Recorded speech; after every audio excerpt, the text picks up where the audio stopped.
अर्जुन एक ऐसा व्यक्ति था जिसने अपने गुस्से को अपनी पहचान बना लिया था। उसकी ताकत के कारण लोग उसे प्रशंसा की दृष्टि से देखते थे, लेकिन उसका क्रोध उसके रिश्तों और जीवन में पछतावे की कहानियां छोड़ जाता था। एक ऐसा व्यक्ति जो इतना शक्तिशाली था, वह अपनी भावनाओं पर इतना असहाय कैसे महसूस कर सकता था। पहाड़ियों के बीच बसे एक छोटे से गांव में अर्जुन के क्रोध के किस्से मशहूर थे। अगर कोई उसे नाराज करता तो वह तुरंत प्रतिक्रिया देता, चिल्लाना, चीजें तोड़ना और फिर बाद में माफी मांगना। पछतावे के बावजूद वह इस चक्र को तोड़ने में असमर्थ था। एक दिन उसने एक साधु स्वामी विराज के बारे में सुना, जिनकी शांति अडिग मानी जाती थी। अर्जुन ने फैसला किया कि उसे इस व्यक्ति से मिलकर अपने क्रोध पर काबू पाने का रहस्य जानना है। लंबी और कठिन यात्रा के बाद अर्जुन ने साधु को एक शांत झील के किनारे ध्यान करते हुए पाया। बिना इंतजार किए उसने कहा, स्वामी, मेरी मदद करो। मैं अपने गुस्से का बंदी हूं। मैं दूसरों को और खुद को चोट पहुंचाता हूं। मुझे इसे नियंत्रित करना सिखाओ। साधु ने अपनी आंखें खोली और एक हल्की मुस्कान के साथ अर्जुन को एक फटी हुई कटोरी दी। इस झील से पानी लाओ, उन्होंने आदेश दिया।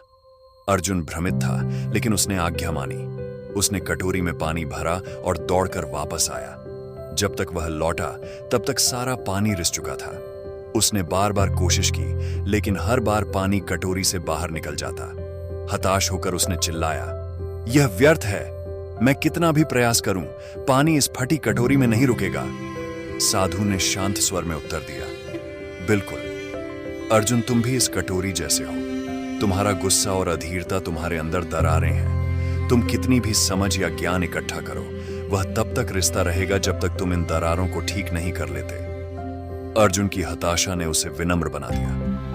मैं इन दरारों को कैसे ठीक करूं स्वामी? साधु ने झील की ओर इशारा किया। पानी को ध्यान से देखो। हर दिन यहां बैठो और इसे बिना किसी प्रतिक्रिया के बहते हुए देखो।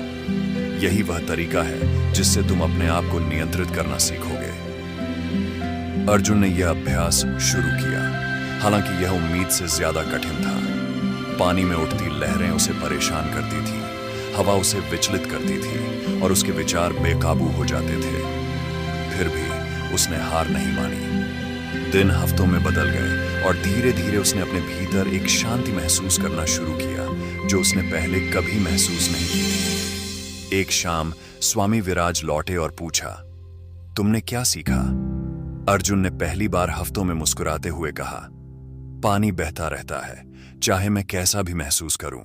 मैंने महसूस किया है कि शांति दुनिया को नियंत्रित करने से नहीं, बल्कि अपनी प्रतिक्रिया को नियंत्रित करने से आती है। साधु ने सहमति में सिर हिलाया।